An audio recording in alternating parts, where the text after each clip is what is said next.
Okay, so Ruby, just want to know about the services you've used at the university. How did you find out about them, first of all? Firstly, I went to my personal tutor on my course, and he directed me to the counselling service because he thought that was most appropriate to begin with. Yeah.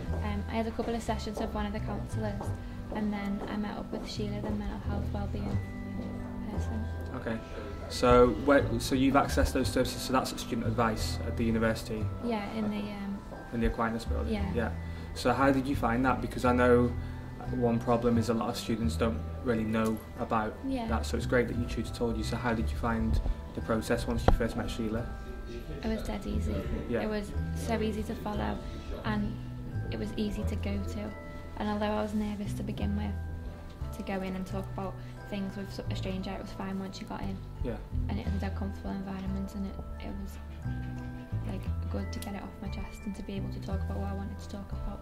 Cool. So obviously I think the issue sometimes with students is they think mental health and well-being is a taboo subject, so they may be scared, they think they can't talk about it, so I think that's really good to hear that you find it really easy to use, and hopefully any other students would. I was scared when I first came to use it because I don't think it's fair to put labels on people, but once you've spoken through it and talked through it, it doesn't matter what your label is because you're getting help for it anyway. Yeah. So when you talk about your problems, whatever they might be, it doesn't matter about what people want to label you as. Yeah. Because I think it's no different from, so at the Student Union we offer academic advice or advice around different kind of areas of student life, so accommodation advice we link in. So I think it's not, it shouldn't be something that people, like you say, brand. It should be just, I'm just after a bit of advice and help. So and I think it opens a lot more doors for you as well. Like there was student support sessions for maths and English and that kind of thing that I wasn't aware of, and through going to student advice I was made aware of them things, and although I haven't used them yet, I know they're there now if I do need to use them. Excellent. And then something you mentioned earlier, so you study at Iron Marsh, don't you? Yeah. Events management. So things like, for example, we offer support in different ways, so the travel bursary that you managed to get.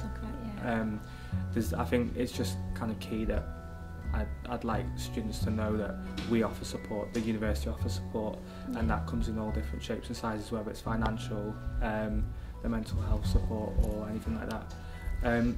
Is there anything else that you've accessed through the university, any other support? Yeah, I've applied for the Disabled Students Allowance. Okay. And that was dead easy to apply for. It was just a form you had to fill in with basic details and medical evidence, which I got from my doctor really easily. And through that I got an assessment from Student Finance down in the other library, and they assessed my needs, and they've given me extra support and extra help so that I can continue my studies at the same level as my other students, my other peers. That's really good. And that was at the university in the library, you said? Yeah. So you don't even have to go off campus, you can do it all on campus? Yeah, it's all done here, yeah. Okay, that's really good, because I think as well, again, with processes like that, a lot of students are maybe either scared to do it or maybe think, oh well, will I be able to get it or not? So it is a simple process. Yeah, I got the form and thought, oh, this is dead difficult, but really the form took me like 10 minutes to fill in. Once it was sent off, everything else was done for me. Excellent. It's something that because obviously might be aware the government are looking at cutting disabled student allowance, but we're working closely with the university because we recognise it is a key area. So we work with student advice to make sure that we are offering everything we can. So Sheila's job as support officer, the kind of access you can get, I think is really good, because it shows that the university care about all students, so that's really good to hear. So if you could say kind of one key message to somebody who was a bit scared about accessing the services and wasn't sure how to, what would you say?